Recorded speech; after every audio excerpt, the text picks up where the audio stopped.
Hello and welcome to my video review that I made of a Spider-Man that I made out of paper over 3 years ago. Now, I actually already reviewed this model before, link in the card above, but the purpose of this series is to look back on my older projects to see how they hold up today. But first, I do remember that when I first completed Spider-Man, I thought he was the best thing I had ever done, taking the design of the joints and articulation from Superman to the next level.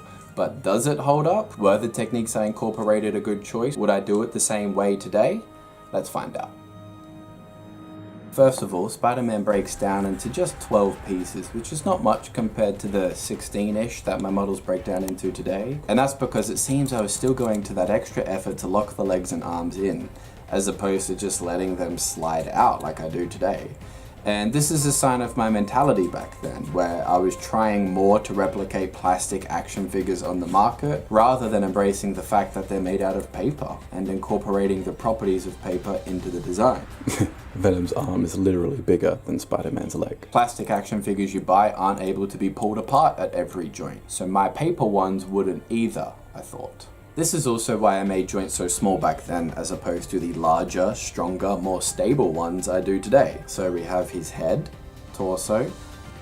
These two tubes are his hip section, combined with this part that slides over the top. Right leg, right foot, left foot, both of the arms, the lone web shooter, and the hands, which used to have thumbs, but they broke off some time ago. They weren't attached well enough, it seems. As for how many points of articulation he has, it's this many.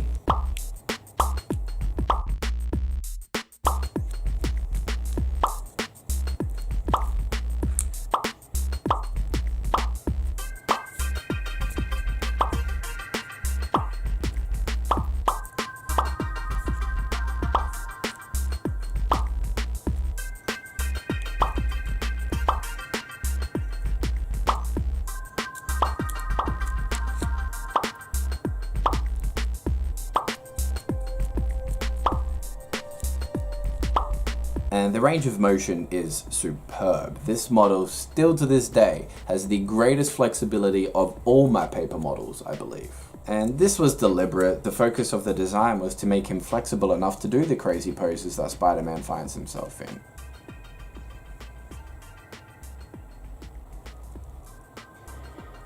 He was also the first model to have a separate hip section. Superman's was fixed, hindering his thigh, so Spider-Man's can slide up and then swivel around to get out of the way, creating space for the thigh to move into. And this has become a staple of my designs, and it started here with Spider-Man. It was also the first time I incorporated double joints into the knees, but I don't like this idea. I don't think it holds up well. It makes the joints too weak in a place where they need to be very secure.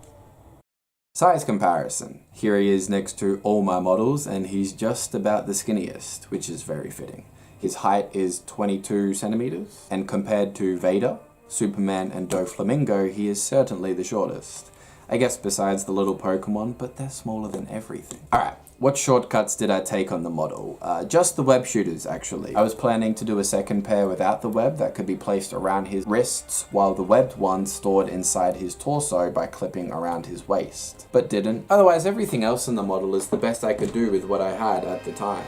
I really fussed a lot over every single detail, trying to perfect and make it the best thing I'd ever done. And that is why it took so long to make a paper model in the first few years. Not a practical approach at all. And despite my best attempt at perfection, years later I always found things I could do better on this model and every other one. Perfection is just a feeling, and like all feelings, it too will fade. Trying to sound real profound over here. So what would I do differently? Everything. Every single part of Spider-Man in all areas, from the coloring, articulation, sculpt, gimmicks, features, and overall design could just be done better. We'll start with the face here. He's got that simple flat face I was doing back then, and I'm confident I could add depth and to shape this in a more interesting way. And I could say that about the sculpt for his entire model. It could just have a little bit more depth and a little bit more refined detail in every area. But that will always be the case, no matter what I make. In particular, however, I would change the web shooters. I sculpted in these slots for the web part to tuck into so they could hold in place on the back of his arm, but they were still clearly noticeable from the side or back, and when they folded out, he had this strange chunk in his tricep missing. And I could have just added an extra peg or ring on the outside that was removable for the web shooters to slide into. It would have achieved the same thing without compromising the sculpt of the tricep. And he had this gimmick on his waist where there was some space in here to store the web effect for his web shooter, so I didn't always have to leave it on the arm. And of course this was continuing my desire to have all my accessories and gimmicks stored on the body of my characters, like Superman's chest compartment and Akainu's back door. But I wouldn't do this again. It barely fits, it wrecks the web shooter, and it compromises the waist joint, which is extremely loose because of how small I had to make it to allow room for the web. And that brings me to the big issue I had with this model, and that's he doesn't stand. And overall, his joints are just too loose, and it's not fun to handle. Everything is still passable and clearly recognizable as Spider-Man, but, well, the purpose of these models is to animate stories and create a world of paper that these characters will live in. To add another dimension to my drawings by pulling them off the page, turning them into a 3D model to create a 3D drawing.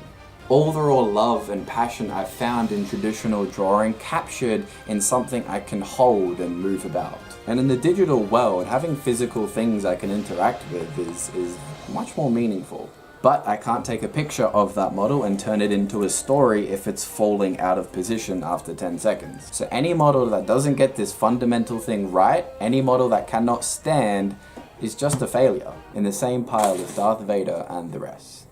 Which is a shame, sure, but I'm not bothered by it. It's necessary. I think my problem was I went too quickly. I had just figured out a strong and reliable method with Superman, and instead of just refining that and getting consistent with that, I tried to do more with Spider-Man by adding the double joints to the knees and the waist gimmick, and it was just too much too soon. Overall, I still love this thing. It's a failure that I can't use today, but that's not at all a negative. Failure is a sign of progress, the biggest step forward you can take. And whether you fear it or not, it will happen. The only way to avoid it is not to try. This Spider-Man model played an essential role in the development of my craft, and I wouldn't be doing things the way I am today without it. So I'm grateful for that. In conclusion, he's cool, but needs an update. And that's all I have to say about that. So question of the week day moment goes to JP Olivia, who, can you make a big bum figure? Yes. And comment of the weekday moment goes to Halalex. Compliments are just so nice and I love reading them. And yeah, the tape, big deal. The tape is a big deal. I didn't think I needed to, but now that I've actually incorporated that into all of my work, it looks so much better. You're right. So I'm glad you appreciate it the way that I do. And that's it. That's my updated review for Spider-Man. Thank you for watching. I appreciate your time and attention always. And you'll see me next time with Cell. I now have 5 heads that are all interchangeable with each other. It's growing, the world of paper, the possibility of paper, the potential of Paper Patriot. Who, by the way, is not me. This is my attempt at foreshadowing.